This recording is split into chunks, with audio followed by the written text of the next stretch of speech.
आपने ये इतना बड़ा लंका दहन किया, ये कैसे किया? और इसका तो पूरा श्रेय जो है वो आपको ही जाता है। बोले नहीं, ये जो लंका दहन मैंने किया है इसका पूरा श्रेय प्रभु श्री रामचंद्र को जाता है। बोले कैसे? बोले जब मैं लंका पहुंचा तो सबसे पहले तो मुझे यही नहीं मालूम था कि जाना कहाँ है और कौन मुझे उसके सूत्र देगा। तो सबसे पहले मुझे विभीषण का महल दिखाई दिया, जिसमें आप सभी जो सुंदरकांड का नियमित पाठ करते हैं उसमें लिखा हुआ है रामायुध अंकित ग्रह शुभ। बोले जिस पर रामायण के जो भगवान राम के आयुध हैं वो बने हुए थे। जब मैंने वो एक अतिरिक्त महल देखा तो मुझे ये समझ में आया कि यहाँ कोई ना कोई भगवान राम को मानने वाला है। और सबसे पहले मैं उसी की छत पे पहुँचा, उतरा वहाँ पर। अब सबसे पहली बात ये आती है कि जो रामायुध अंकित ग्रह था, तो लंका के अंदर राम के आयुध से अंकित ग्रह बना कैसे? पहली बात तो ये आ जाती। अब वहाँ पर आपने सुंदरकांड में ही आगे पढ़ा हुआ है कि ये लंका शंकर जी ने रावण को दी थी और भगवान शंकर ने जो महल अपने रहने के लिए बनवाया था उसी ग्रह में विभीषण रहता। लंका तो रावण की थी पर उस ग्रह में विभीषण रहता। इसीलिए हनुमान जी को ये पहले पता चला कि यहाँ कोई अपनी सहायता करने वाला है।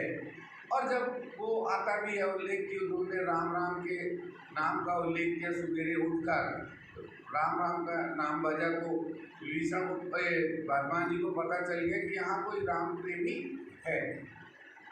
बोले दूसरी बात, जब मैं अशोक वाटिका में पहुंचा और मैं पेड़ के ऊपर छिपा हुआ था और रावण वहां पे आया और जब वो माता सीता को डराने लगा तो मुझे लगा कि अब ये माता सीता का वध कर देगा और बस बोले मैं कूदने ही वाला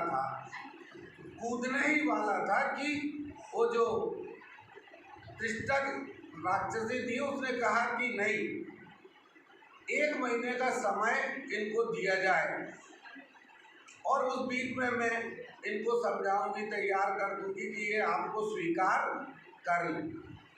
बोले दूसरी सहायता वहाँ प्रभु ने मेरी की, वरना मैं तो रावण के ऊपर मैंने आक्रमण कर ही दिया होगा। फिर बोले ऐसे ही प्रकार जब क्रमानुसार मैं आगे जाता गया तो पहले फिर ये बात आई कि जब मुझे पकड़कर रावण के दरबार में ले जाया गया तो मुझे लगा वहाँ मेरा वध कर दिया जाएगा और उनके मंत्रियों ने उन्हें सलाह दी कि नहीं, दूत को मारना ठीक नहीं है।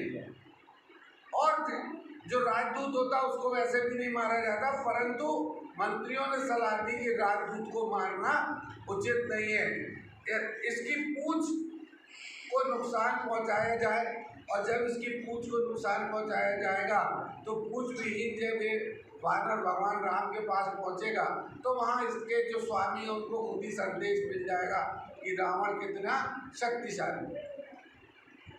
बोले फिर वहाँ पर सलाह दी गई कि इनकी पूंछ में कपड़े लपेटे जाएं और उसमें तेल घी डालकर आग लगाई। अब बोले समस्या ये थी कि मन में ये विचार तो आ गया था कि मैं लंका को जलाऊंगा, मगर लंका को जलाऊंगा कहाँ। तो बोले उनके मन में ये विचार आया कि पहले इनकी प्रदर्शनी लगाई जाए, पहले पूरी लंका में इसको घुमाया जाए इस वानर को। तो जब मुझे घुमाया गया तो मैं समझ गया कि आग कहाँ कहाँ लगानी है और इस प्रकार से भगवान राम ने हर जगह मेरी सहायता की। एक प्रसंग सुंदरकांड के अंतर्गत आता है प्रभु मुद्रिका मेली मुख माई, जलधि लांग गए अचरज नाही। बोले आपको लगता है मैंने अपने बल से समुद्र पार किया, मेरे मुख में जो भगवान राम के नाम की मुद्रिका थी, मैंने उसके बल से समुद्र को पार किया। और वहाँ से लौटते में मैं माता सीता से चूड़ामणि लेके आया, जिसकी सहायता से मैं वापस इस ओर गुजरा। तो राम का नाम इतना महान है कि मुंह में रखें यदि आप, तो वो आपको पूरे इस भवसागर से मुक्ति प्रदान कर सकता है। इसीलिए हमेशा हमें राम के नाम का स्मरण करना चाहिए।